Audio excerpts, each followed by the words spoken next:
Bonjour chers amis, un épisode de notre actu en plein air pour ne pas ajouter du confinement au confinement et comme un modeste cadeau à ceux qui sont bloqués chez eux. Dans ma dernière vidéo consacrée au coronavirus, je vous avais averti. Il convient de garder la tête froide devant l'avalanche d'informations et de décisions des pouvoirs publics. Soumis à leurs maîtres comme des esclaves, ils n'ont jamais défendu nos intérêts. Pourquoi cela changerait-il aujourd'hui?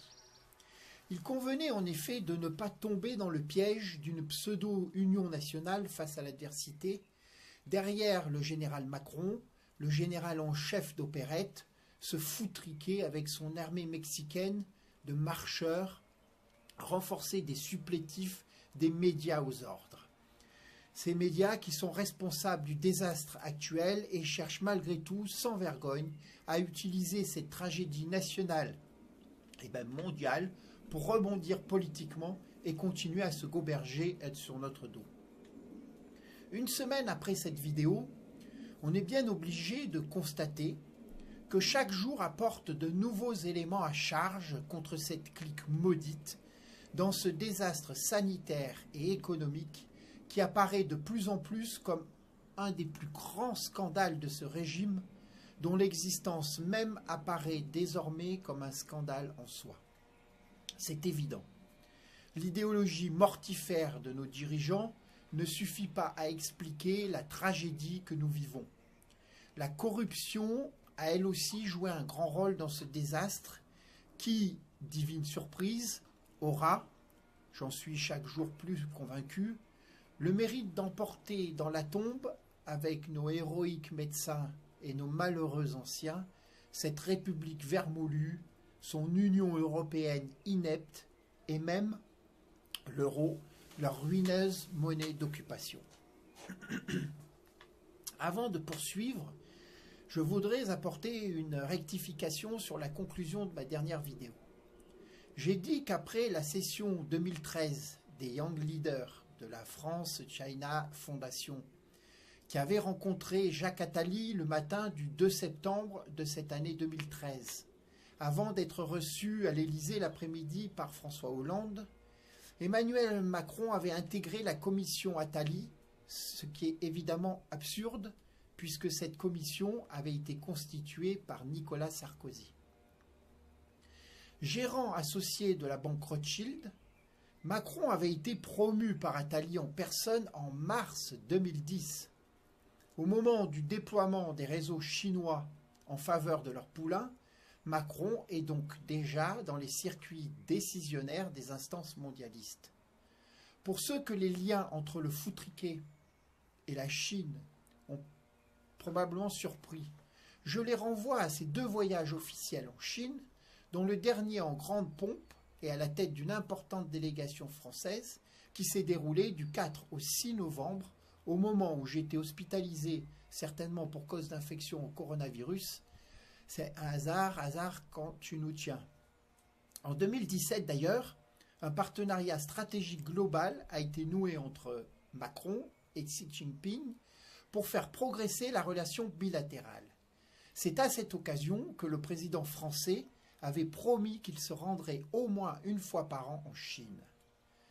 Alors en plus de ces réseaux chinois, Macron fréquentait par ailleurs, de même qu'Édouard Philippe, le club du siècle, le fameux club Le Siècle, un des piliers de la puissance subversive en France, ennemi des nations. Édouard Philippe était le chouchou du clone de Macron, Alain Juppé, et il avait dirigé sa campagne des primaires dits de la droite, favorable, comme on le sait, à François Fillon, écarté du jeu politique par la fameuse affaire jugée ces derniers jours de l'emploi comme collaborateur de son épouse. On ne peut pas exclure qu'en plus d'une vengeance sarkozyste, les petits arrangements au sein du ménage Fillon n'aient été révélés par le malheureux candidat centriste de ces primaires, Juppé, et que la nomination à Matignon d'Édouard Philippe ne soit pour Macron le moyen de renvoyer l'ascenseur. C'est comme ça que se serait constituée la dictature oligarchique d'extrême centre que nous subissons depuis 3 ans, qui a instauré chez nous, sur le modèle des États-Unis, un État profond, énarchique, plutocratique, médiatique, constitué des pires malfaisants. Profondément cosmopolite, inverti et dénationalisé, ils n'ont de français que le passeport. Le fleuron de cette triste collection est le président actuel Macron, qui lui coche toutes les cases. Cette France légale, véritable partie de l'anti-France, hors sol, déconnectée des réalités charnelles, est omnibulée par les déréglementations, les délocalisations et les logiques financières. Leur religion est la suppression des frontières et la destruction des nations historiques.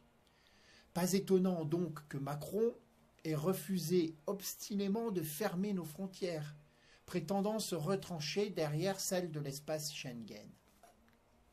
Les historiens qui se pencheront un jour sur cette affaire auront à trancher la question de savoir si cette crise sanitaire découle des utopies mondialistes ou si, au contraire, le projet mondialiste entendait se servir de cette crise pour tenter de s'imposer.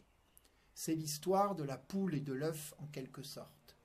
On peut en effet se demander s'ils n'ont pas laissé cette pandémie se propager chez nous pour accélérer l'édification d'une gouvernance mondiale. L'aveu vient du gourou de la clique mondialiste, Jacques Attali, qui écrivait dans l'Express du 6 mai 2009, au moment de la crise du H1N1, dans un article transparent, avancé par Peur, parce que pour lui, faire sauter le verrou des nations, comme disait Edmond Rothschild, c'est avancer. Il écrivait, je cite, « Et même si, comme il faut évidemment l'espérer, cette crise n'est pas très grave, il ne faudra pas oublier, comme la crise économique, d'en tirer les leçons, afin qu'avant la prochaine, inévitable, on mette en place des mécanismes de prévention et de contrôle, ainsi que des processus logistiques de distribution équitable des médicaments et des vaccins. On devra pour cela mettre en place une police mondiale, un stockage mondial et une fiscalité mondiale. On en viendra alors beaucoup plus vite que ne l'aurait permis la seule raison économique, écoutez bien, à mettre en place les bases d'un véritable gouvernement mondial. C'est d'ailleurs par l'hôpital qu'a commencé en France au XVIIe siècle la mise en place d'un véritable État. » Fin de citation. On le voit, rien de mieux qu'un péril planétaire pour façonner des consciences planétaires. C'était déjà le but de la psychose créée autour du réchauffement climatique, dont nous verrons bien s'il sera atténué par le brusque arrêt de l'activité manufacturière causé par le confinement de rien de moins qu'un tiers de la population mondiale.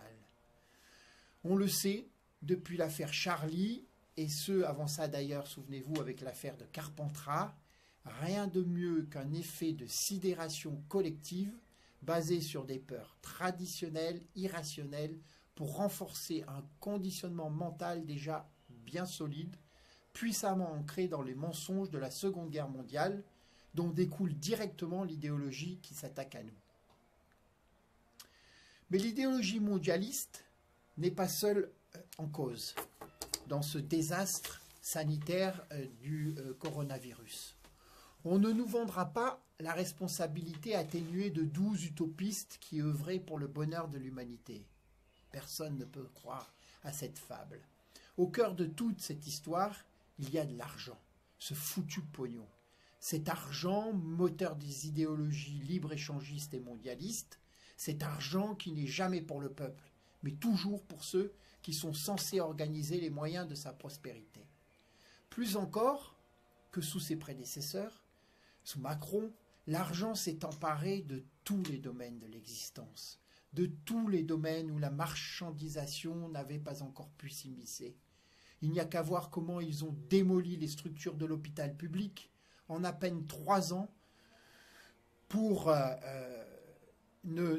s'en convaincre, ne comptant pour assurer les soins.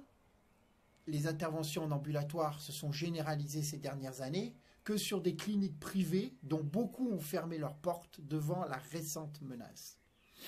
Au moment où l'épidémie envahit la France, le mouvement de grève des urgences concernait 260 services, soit près de la moitié du pays.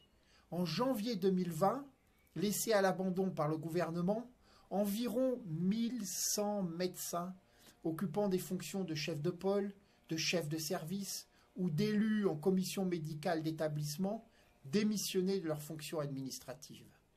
Mais la clique macroniste est là pour encaisser. Elle est soumise à des lobbies, et notamment l'un des plus puissants, le lobby pharmaceutique. Les épidémies, vous savez, c'est bon pour leur petit commerce. Souvenez-vous du jackpot des vaccins contre la grippe H1N1. En France, Roselyne Bachelot avait acheté 94 millions de doses à Sanofi, GSK et Novartis pour près de 400 millions d'euros. Et ces 400 millions d'euros n'ont servi qu'à enrichir encore davantage ces laboratoires. Agnès Buzyn en est un autre exemple. Elle qui était la reine des conflits d'intérêts, en étant liée avec son mari, M. Lévy, et depuis bien longtemps à de nombreux laboratoires pharmaceutiques tels que Sanofi ou Novartis. Elle qui a imposé, souvenez-vous, 11 vaccins obligatoires pour les enfants au lieu des 3 auparavant. Elle qui, le 13 janvier, a classé en substance vénéneuse et fait interdire à la vente libre la chloroquine que son promoteur, le professeur Raoult, ainsi qu'un nombre chaque jour plus grand de spécialistes de tous les pays, préconisent pour lutter contre le Covid-19. Il aura fallu que Donald Trump en personne s'intéresse à ce médicament et que plusieurs élus influents du sud de la France, dont le maire de Nice, Estrosi, et la députée Valérie Boyer, toutes deux contaminées, se fassent soigner avec cette chloroquine pour que le carcan administratif se desserre un petit peu. Mais aujourd'hui encore, le médicament est réservé aux cas très avancés de coronavirus parce que prétendument dangereux, alors que par exemple, mon père, qui est médecin à la retraite, en prescrivait pour lui afin de traiter des crampes douloureuses sans effet indésirable majeur. Tout est une question de dosage, comme pour tous les médicaments. Agnès Buzyn, députée de n'être plus qu'une étoile morte de la Macronie, c'est-à-dire plus rien, l'a confessé à Ariane Chemin dans Le Monde du 17 mars. Elle savait. Elle savait que l'épidémie allait envahir la France et affirme avoir alerté l'exécutif du danger du Covid-19 dès janvier. Donc, si Buzyn savait, le gouvernement savait. Si le gouvernement savait, Macron savait. Pourquoi, alors, ne pas avoir alerté la population et instauré un contrôle sanitaire drastique à nos frontières? Pourquoi avoir maintenu les élections municipales qui, comme prévu, se sont transformées en véritable mascarade? La grande majorité des maires, sortants ou pas d'ailleurs, 30 000, ont été élus au premier tour d'une élection faiblement légitime à cause du niveau d'abstention. Le second tour a été repoussé sans avoir la certitude que les résultats du premier tour pourraient être validés. Tout ça pour ça. Ou plutôt, tout ça pour favoriser la diffusion du virus dans la population. Et l'on apprend aujourd'hui que des assesseurs, des directeurs de bureaux de vote, des maires même ont été contaminés le jour des élections. C'est donc en quelque sorte coronavirus et virus démocratique, même combat. Pourquoi encore ne pas avoir lancé une grande campagne d'hygiène auprès des populations avec des consignes claires au lieu de laisser les médias pris de diarrhée informative dire tout et son contraire à propos de l'épidémie qui frappait la Chine et avançait vers nous? Ils savaient donc. Pourtant, au même moment, le ministre de la Santé déclarait, je cite, que le risque d'importation depuis Wuhan est quasi nul. Le risque de propagation du coronavirus dans la population est très faible. Risque très faible. Vous vous rendez compte? Tout ceci est très grave. Ces déclarations ouvrent la porte à un véritable scandale d'État et un collectif de médecins a d'ores et déjà décidé de saisir la justice. Agnès Buzyn, en ne démissionnant pas et en nous mentant, a fait passer la cohésion gouvernementale et sa petite carrière avant son devoir de garante de la santé publique en adoptant la position d'Édouard Philippe qui ne croyaient pas au risque sanitaire. Pas suffisamment en tout cas pour faire prendre des risques à l'économie, la priorité du quinquennat, priorité pourtant déjà mise à mal par la révolte des Gilets jaunes et les récents mouvements syndicaux. Mais revenons à la triste situation que nous vivons. Nous sommes en guerre. C'est ce qu'a martelé à 6 reprises le commis de la banque Rothschild lors de son intervention du lundi 16 mars. Loin d'un discours solennel d'un chef de la nation à son peuple, qui énonce des consignes claires et précises, ce discours verbeux ne fut rien d'autre que de la jactance théâtrale d'un général d'opérette. En guerre, d'accord, mais en guerre avec quelles armes? Une guerre sans armes, oui, comme toujours avec ces gens du gouvernement. Ils déclarent les guerres que d'autres font, en l'occurrence ici, tous ceux qui sont en première ligne, sans aucun matériel. Où sont les matériels respiratoires qui permettraient aux médecins et infirmiers de ne pas avoir à choisir qui ils doivent laisser mourir et qui aura droit à la réanimation? Où sont les combinaisons de protection pour le personnel hospitalier, confronté en permanence à ce virus? Où sont les tests de dépistage qui permettraient d'identifier les malades encore en incubation et d'améliorer l'efficacité du confinement? Et où sont surtout les masques qui, contrairement à ce qu'affirment de manière criminelle les autorités, sont les outils de base de protection contre un virus qui se transmet essentiellement par la bouche et par le nez? Déjà informé de ce qui nous attendait, le gouvernement français a envoyé le 18 février, tenez-vous bien, 17 tonnes de matériel médical à Wuhan, la ville chinoise où le virus est apparu. La cargaison comprenait notamment des combinaisons de protection, des masques, des gants et des produits désinfectants selon les informations du ministère français des Affaires étrangères. Tout ce qui nous fait cruellement défaut aujourd'hui, sans parler de notre stock de masques détruit sans être renouvelé en 2013. On peut malheureusement prévoir chez nous une hécatombe de médecins comparable à celle de ces prêtres italiens dont plus de 100 ont déjà péri dans l'exercice de leur sacerdoce. En guerre sans armes, impossible de ne pas penser au gouvernement du Front populaire qui avait offert en 1937 nos avions aux républicains espagnols en lutte contre les armées du général Franco, avions qui nous ont fait tant défaut en 1940 pour lutter contre l'invasion allemande. Lors du dernier discours du 16 mars, Macron a déclaré qu'après cette crise sanitaire, plus rien ne serait comme avant et promis quelques changements radicaux dans l'organisation politique mondiale. Pour une fois, nous serons d'accord avec lui. Ça va secouer très fort. Nous sommes à une période charnière. Il va falloir choisir entre deux mondes. Le monde chaos des sociétés ouvertes et mondialisées ou le monde avec le retour des nations et des sociétés à échelle humaine basées sur l'ordre et la justice.